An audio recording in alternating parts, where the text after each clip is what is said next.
ដាក់ទ្រូបងប្អូនទ្រូស្រកស្រែតែចឹកឯងស្រកស្រែបានត្រី2ក្តាម1ត្រីភ្លេង1ហូបទៅអត់ខ្វល់ជីវភាពដែលសំរុំគឺជីវភាពដែលអត់ចម្ពាក់គេបាន1ស៊ី1អាន2ស៊ី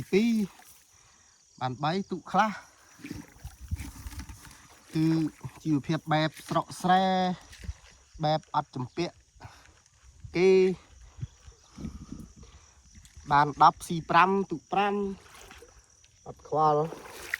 បាន5ស៊ីទាំងអស់នេះឯងជីវភាពអ្នកស្រែយើងអានេះដើមកន្ទួតព្រៃ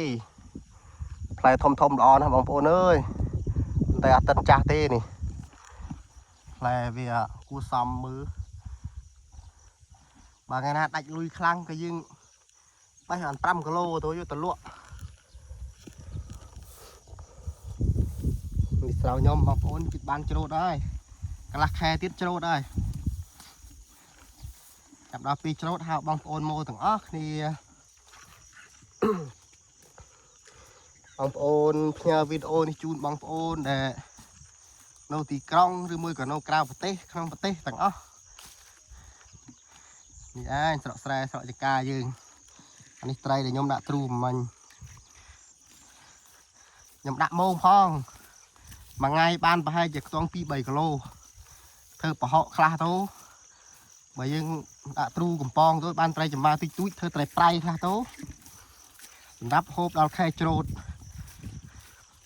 ហូបដល់ខែប្រាំងឯណោះប៉ុន្តែបងប្អូនអើយជីវិតយើងអ្នកស្រែអ្នកចម្ការអត់មានក្តីសោកណាដែល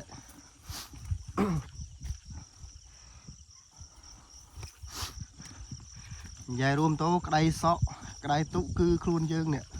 បង្កើតខ្លួនយើងអ្នករៀបចំដំណើរជីវិតគឺមកពីខ្លួនយើងទេបើខ្លួនយើងរៀបចំដំណើរជីវិតឲ្យររកររាគឺជីវិតយើងគឺវាររកររាដូចគ្នារៀបចំជីវិតឲ្យររកររាមិនបងប្អូនគេថាសមត្ថភាពយើងជិះត្រឹមម៉ូតូប៉ុន្តែទឹកចៃគេទិញឡានឲ្យវាអត់ត្រូវ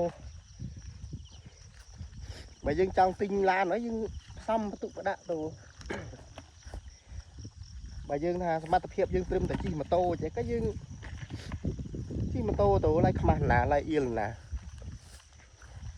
បើយើងតាំងចិត្តថាយើងជាកូនប្រុសយើងជាកូនប្រុសដើមទ្រូង5ហាត់អីយើងរោទៅយើងផ្សំយើងរោយើងទុកយើងដាក់ទៅទិញទៅយើងជាកូនប្រុសនេះយើងជាសសរដ៏រឹងមាំមួយនៃប្រព័ន្ធកូនរបស់យើងអរគុណច្រើនបងប្អូនវីដេអូមានតែប៉ុណ្ណេះឯងណានាំបងប្អូនមកមើលស្រែមើលចង្ការផងដាក់ទ្រូដាក់ត្រីផងជីវភាពស្រកស្រែយើងសប្បាយប៉ុណ្ណាអរគុណច្រើន